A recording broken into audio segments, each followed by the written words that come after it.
This is Savannah and Michael, and I'm Kyle, a Lowe's Red Vest associate. These two need to renovate their mudroom, and I'm here to help out. This is Savannah and Michael's first home. They've already completed a couple renovation projects of their own. We've done a full gut and reno of the bathroom. We've done a lot of projects in the backyard, installing patios, garden areas, and I also renovated an old storage room in the garage into my office. That's really impressive. Now, tell me about your mudroom. Our mudroom is basically completely empty right now. We definitely need an area for shoes. We also need a place to hang up jackets and keys and purses. It has this really great window that looks out into the garden. You can also see the mountain and a lot of trees from there, so it'd be great to be able to take advantage of that view. A window seat with storage seems like the perfect solution. You can create a nice spot to sit and enjoy the view, and to store shoes and jackets. Yeah, a bench in there would be great. Since our house is small, we're definitely looking for multifunctional solutions for every space. We want to use it for as many purposes as we can. Since it's our main entrance, I would love that area to kind of be like someone comes over to our house for the first time and they're kind of blown away at like how nice it looks. Yeah, it's not very welcoming right now. Right. So it'd be nice for it to feel a little more like warmth and homey in there. Mm-hmm. We can totally make that happen, and don't worry, I'll guide you through the whole process. Let's get started. This is how to build a window seat with real customers guided by a real Lowe's Red Vest associate. Here's a look at some of the tools and materials that Savannah and Michael will need for this project. Okay, step 1, measure your space. A standard bench is 18 inches tall, so they'll need the length and the depth. About 77 inches. All right. And then for depth, if we want a nice big seat, maybe 21 inches looks good. Yeah, that looks good. Let's go cut some wood. First, cut all of your lumber according to your plan. The base frame, vertical supports, top rails, and siding. Savannah and Michael got 1x6 poplar boards and 1x2 poplar boards for the supports and rails. And they got plywood for the siding. That first mark was 77. Measure and mark your pieces. A miter saw is the perfect tool for these poplar cuts. Nice work. Make sure to line up your mark first and then keep the blade running all the way through for a clean finish. Nice. A circular saw works great for longer cuts, like this plywood for the siding. Sand all of your pieces with a 220 grit sandpaper block to make it extra smooth. I wonder who did these cuts. Somebody professional, I think. Definitely. Now you're ready to assemble. Plywood siding goes in first. Seems like a great fit. Use cabinet screws and braces at each corner to join the base together. Mark the holes on each piece of lumber. Pro tip, use a drill bit to make pilot holes in wood before putting in the screws. This helps ensure that a screw doesn't split the wood.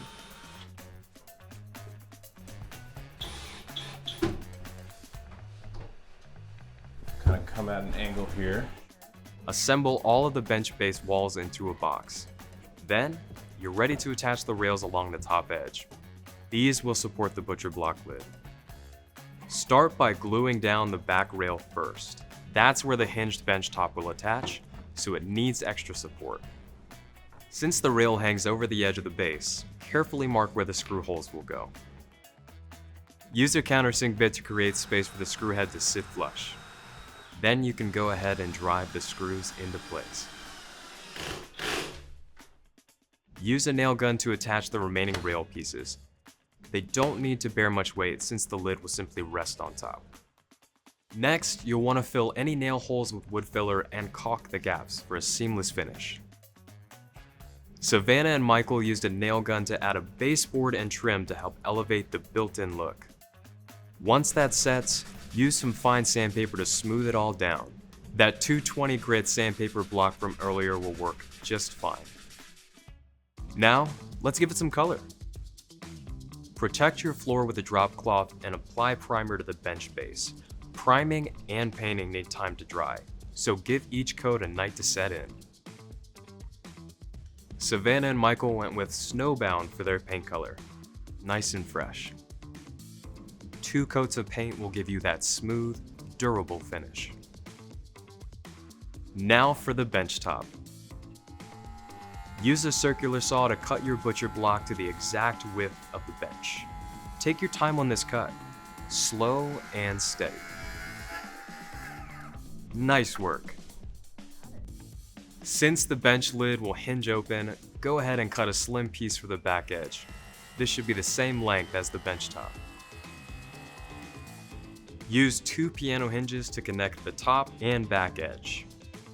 Get everything lined up, mark your spots, and drill your pilot holes.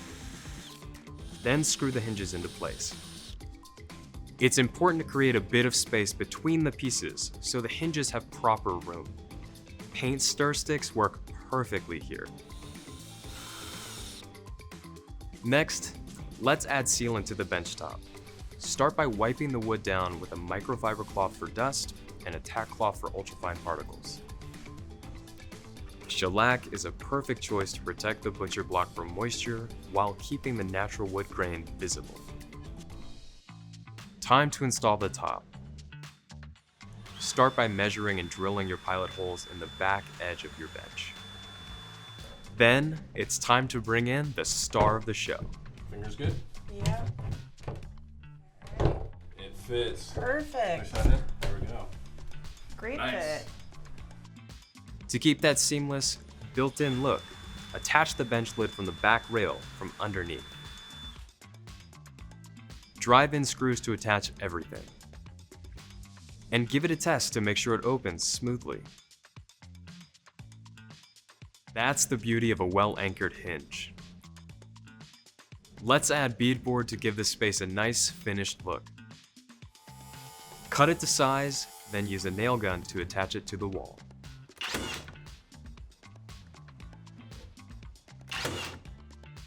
Add some trim along the top edge of the beadboard and paint it all to match the rest of the bench. Add a few more finishing touches, and now for the reveal.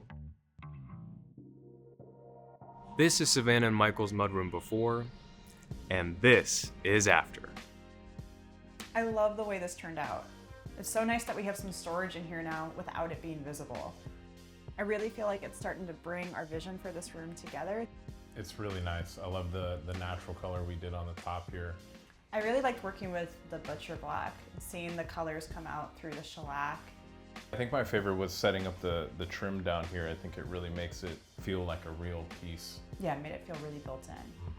I feel like this makes our entry to our house so much more welcoming. I'm excited for people to see when they come over and have a nice place to enter the home in. Nice work, y'all. That's how to build a window seat with a little help from Lowe's. All the tools and materials you've seen today are available at Lowe's and Lowes.com.